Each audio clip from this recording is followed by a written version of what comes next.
So this is an update of the 538 forecast for who wins the presidency. And as you can see, it was updated only 3 hours ago, and Biden is still favored to win the election.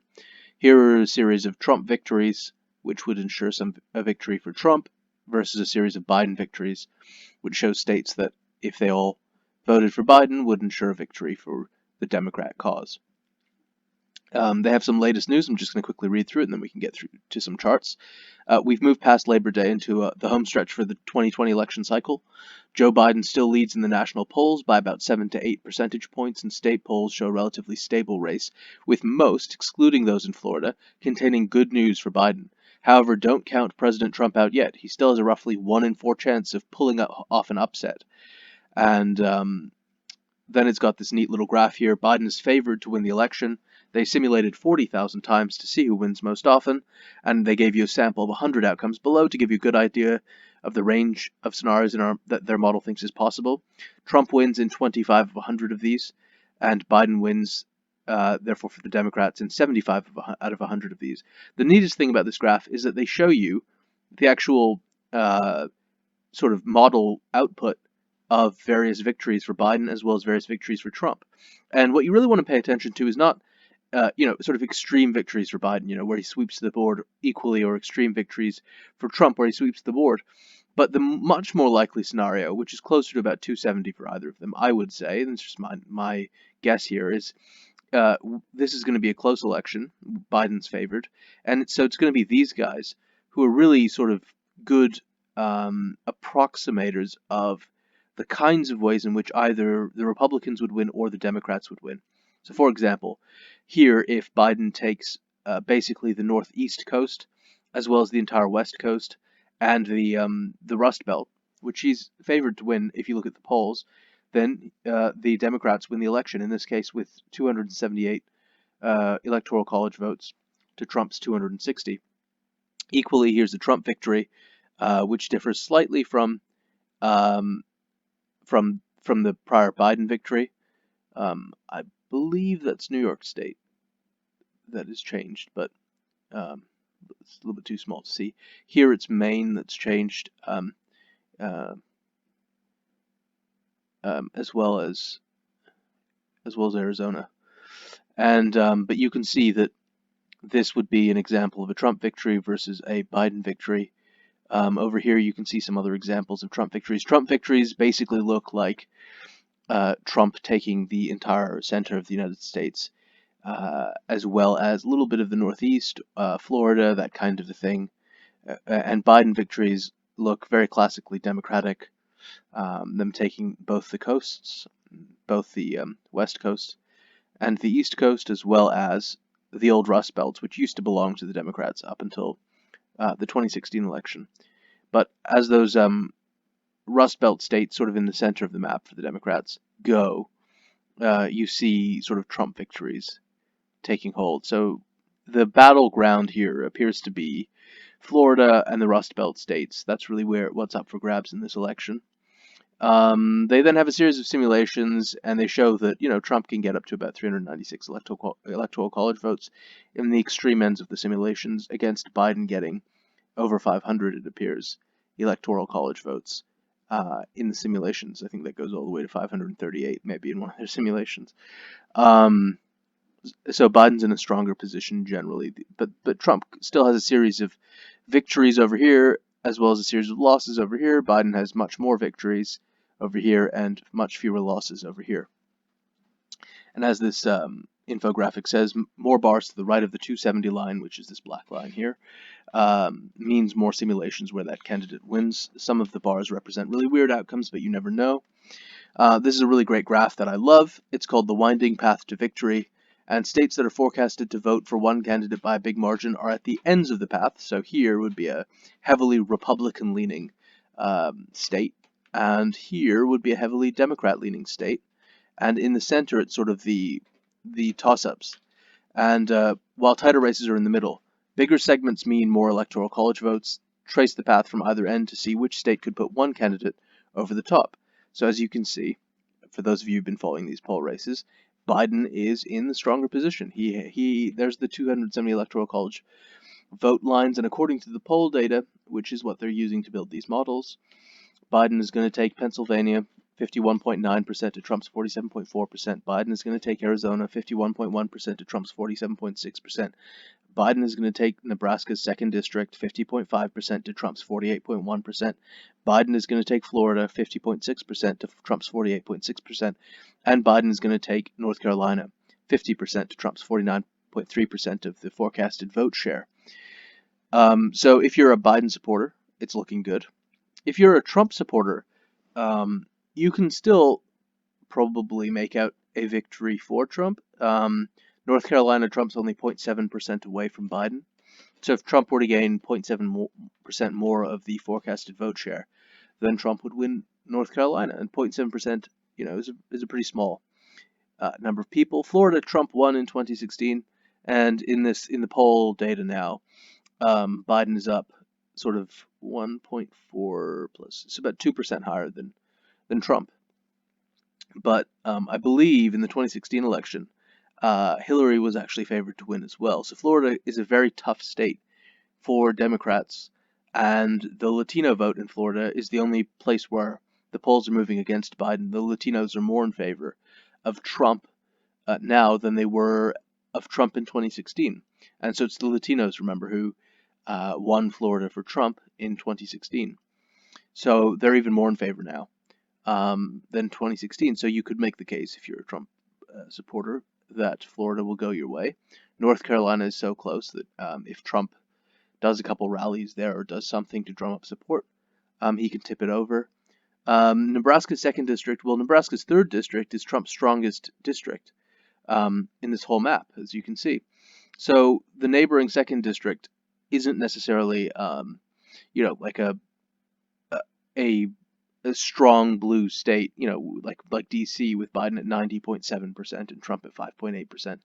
It can potentially move toward the Republicans, but even if you don't get that, Arizona is a possibility, with Trump only sort of 3% away from Biden. Pennsylvania is where Biden was born, so that's going to be tough because Pennsylvania has always kind of been a kind of blue working class state. The rural bits of Pennsylvania are pro-Trump, but when you have somebody who's born in Pennsylvania, that's going to add, I think, a little bit of fuel to the fire for Democrats in Pennsylvania. But Wisconsin is a state that I think, Trump could rally support in, and so if Trump could take North Carolina, Florida, Arizona, and Wisconsin, that would get him pretty close to the 270 and possibly over. Wisconsin's 10, Arizona's another 11, Florida's 29, and North Carolina's 15, and Nebraska's 1. So yeah, that would take him over the 270 electoral votes. And they note here that Maine and Nebraska's congressional districts are shown separately because those states split their electoral college votes, allotting some of the state to the statewide winner and some to the winner of each district. So they have different rules. How the forecast has changed. So they have a great graph here about chance of winning. The forecast updates at least once a day, and whenever we get a new poll, click the buttons to see the ways each candidate's outlook has changed over time. So you can see if we start on June 1st, Biden's sitting at a 17-100 chance of winning against Trump's 29-100 chance of winning, and it's now moved to Biden being 75-100 chance of winning against Trump's 25-100 chance of winning. So if we scroll back, Trump had a 1/3 kind of chance of winning, and now Trump has a 1/4 chance in winning, whereas Biden had a sort of 2/3 chance in winning roughly, and now he's got a 3/4 chance in winning. So his probabilities are improving. But just very recently, if you look back, it was sort of at the same level, 70-30, as it was over here. So it's only recently shifted very strongly in Biden's favor. If you look at electoral votes, and these are obviously the projected electoral college votes over time based on the poll data and how they model it, Trump was sitting at 215 electoral college votes, according to their models, whereas Biden was sitting at 323 electoral college votes, comfortably ahead of around the 270 that you need to win and have the Democratic Party be in office and Joe Biden be president. And now Biden's sitting at 329 electoral college votes against Trump's 209.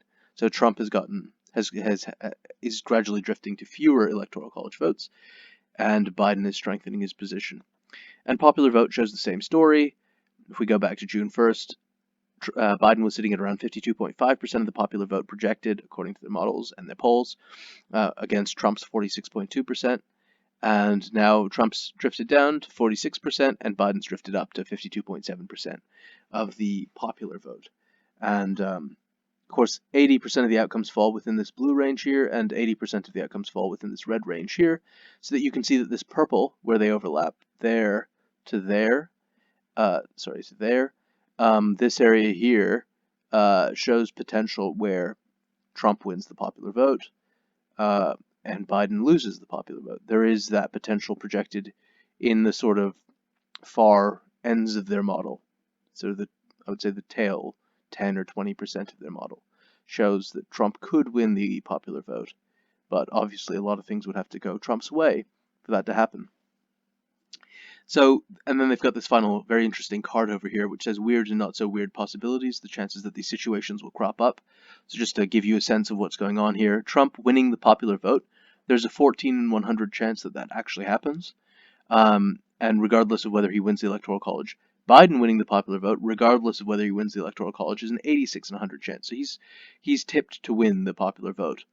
Trump winning more than 50% of the popular vote, regardless of whether he wins the Electoral College, is a 10 in 100 chance, whereas Biden winning more than 50% of the popular vote, regardless of whether he wins the Electoral College, is an 81 in 100 chance. So if you think that these models are strong, then Biden is essentially tipped to win the popular vote. He's going to win more than 50%.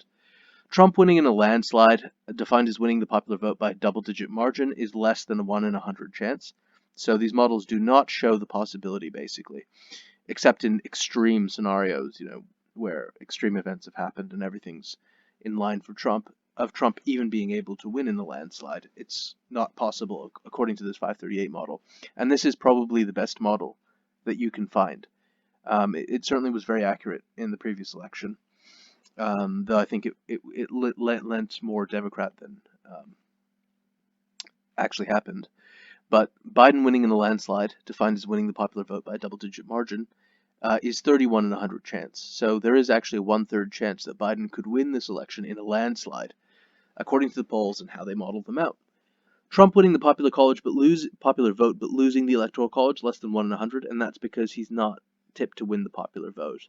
And Biden winning the popular vote but losing the Electoral College is 11 in 100, a little bit higher, because Biden is tipped to win the popular vote, and there is then the potential to lose the Electoral College. Trump not being able to tip to win the popular vote anyway would put this at basically zero, which is what's happened. No one winning the Electoral College, so no candidate getting 270 Electoral College votes, and Congress deciding the election is less than 1 in 100 chance. And Trump winning in at least one state that Clinton won in 2016 is a 38 in 100 chance, and Biden winning in at least one state that Trump won in 2016 is a 90 in 100 chance, which shows you that Biden, that's reflected in the fact that Biden is now strengthening his position in the Rust Belt compared to Hillary's much weaker position in that Rust Belt, which is Donald Trump's. It's the little area in which Donald Trump is able to tip the entire country toward a Republican victory. The map staying the same as it was in 2016.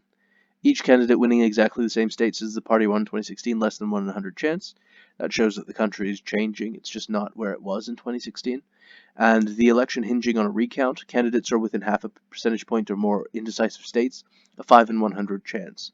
So most likely it's going to be a strong victory, probably for Biden.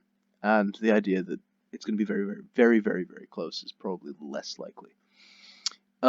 See states with the closest races. So the closest races, if you're a Republican trying to tip it, or if you're a Democrat trying to defend these states, the important states where the action will be are North Carolina, Ohio, Florida, Georgia, Arizona, Texas, Iowa, Pennsylvania, and Wisconsin. So those are the states: North Carolina, Ohio, Florida, Georgia, Arizona, Texas, Iowa, Pennsylvania, and Wisconsin. And so, yeah, thanks for watching this. Hope you enjoyed it. And if you did, give it a like, give it a follow, give it a subscribe, and hopefully you learned something.